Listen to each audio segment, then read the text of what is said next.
Katika historia ya siasa za Tanzania, kuna majina machache ambayo yameacha alama kubwa sana katika mioyo ya wananchi.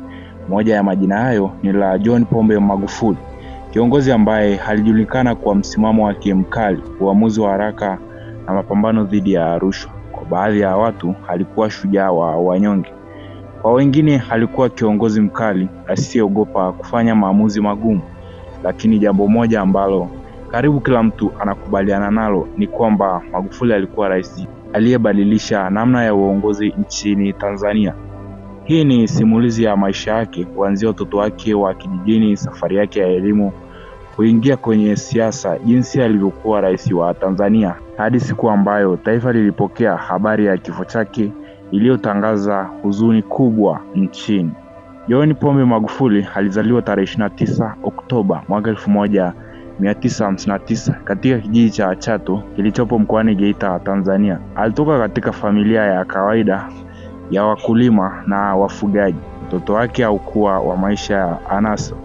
Kama watoto wengi wa vijijini kipindi hicho, Magufuli alikuwa akisaidia kazi za nyumbani na mashambani. Alikuwa akichunga mifugo, kulima na kufanya kazi ndogo ndogo za kusaidia familia yake. Maisha ya kijijini yalijenga ndani yake nidhamu, uvumilivu na bidii ya kufanya kazi. Watu waliomjua tangu utoto wake wanasema alikuwa mtoto mwenye juhudi sana katika masomo. Magufuli alianza elimu yake ya msingi katika shule za karibu na kijiji chake. Baada ya kumaliza shule ya msingi, aliendelea na elimu ya sekondari. Baadaye aliendelea kusoma katika University of Dar es Salaam, moja ya vyuo vikuu vikubwa Tanzania. Huko alisoma sayansi ya kemia na hisabati. Aliendelea na masomo zaidi hadi kufikia shahada ya uzamivu PhD katika kemia. Hii ndiyo sababu watu wengi walimuita kwa heshima Dr. Magufuli. Safari yake ya siasa ilianza miaka ya 1990. Mwaka 1995 alichaguliwa kuwa mbunge wa Chato kupitia Chama cha Mapinduzi CCM. Baada ya kuchaguliwa kuwa mbunge, uwezo wake wa kufanya kazi ulianza kuonekana haraka.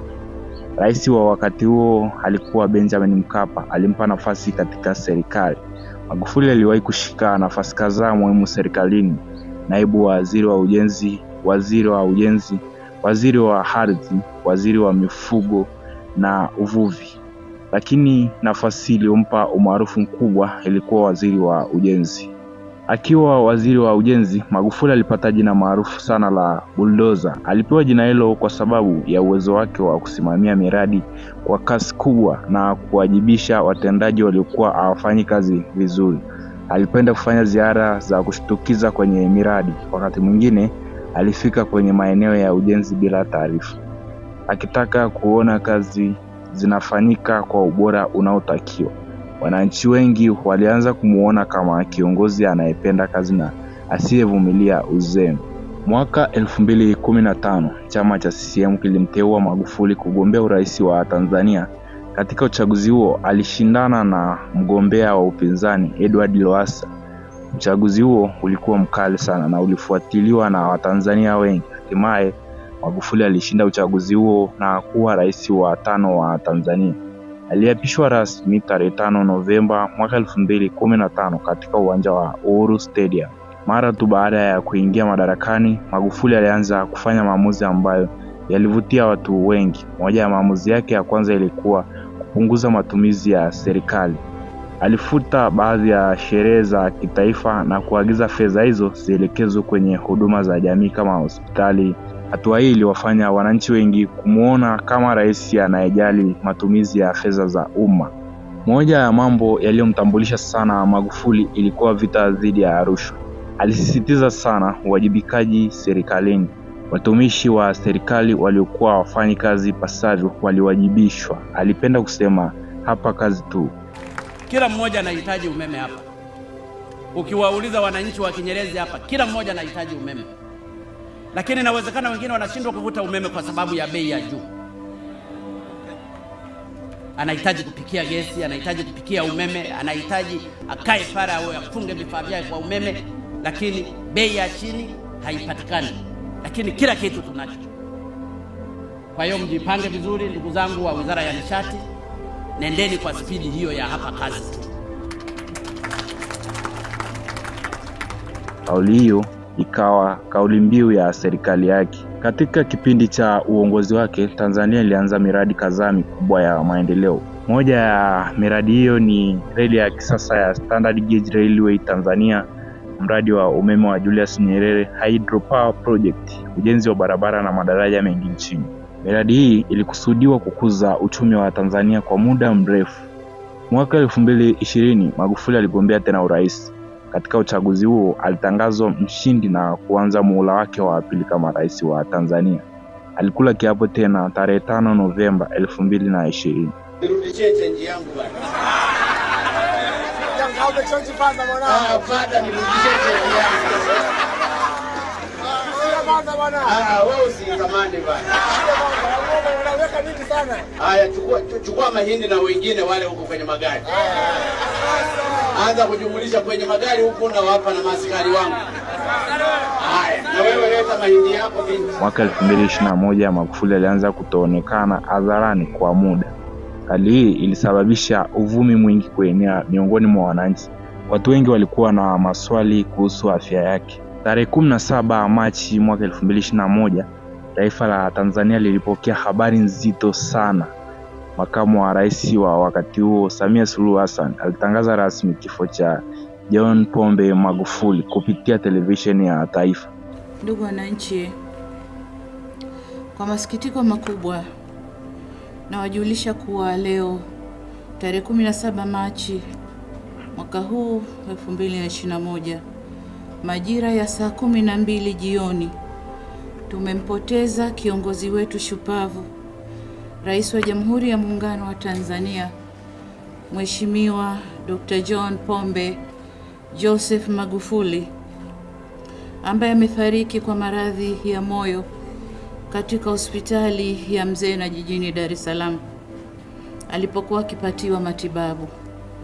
Mheshimiwa Rais Magufuli alilazwa tarehe 6 Machi mwaka huu katika taasisi ya moyo ya Jakaya Kikwete kwa tatizo la mfumo wa umeme, tatizo la moyo la mfumo wa umeme ambalo kitaalamu linajulikana kama chronic atrial fibrillation, ambalo alikuwa nalo kwa zaidi ya miaka 10.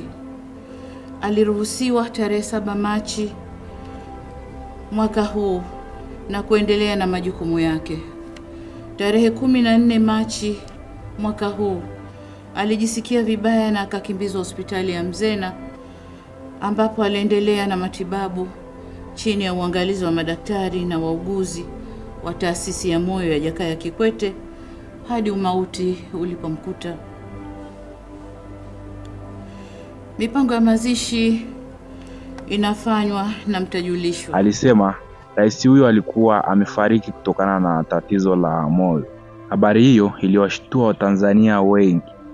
Baada ya tangazo hilo, serikali ilitangaza maombolezo ya kitaifa, bendera zilishushwa nusu mlingoti kote nchini. Maelfu ya wananchi walijitokeza kutoa heshima zao za mwisho. Mwili wake ulisafirishwa katika maeneo mbalimbali ili wananchi waweze kumwaga.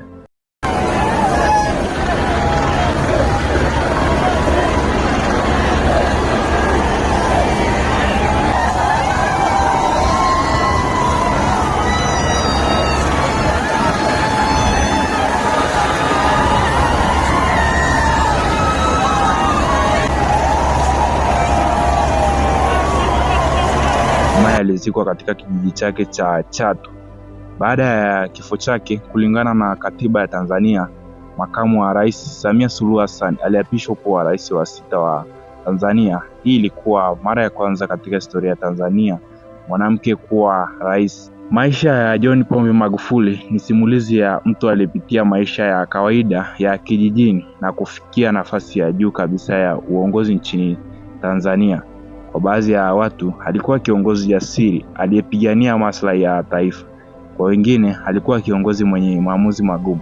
Lakini bila shaka jina lake litaendelea kukumbukwa katika historia ya Tanzania kwa miaka mingi ijayo. Na nataka niwaeleze kwa dhati kabisa bila unafiki. Hii ni Palanjo TV. Usiache kusubscribe na kushare.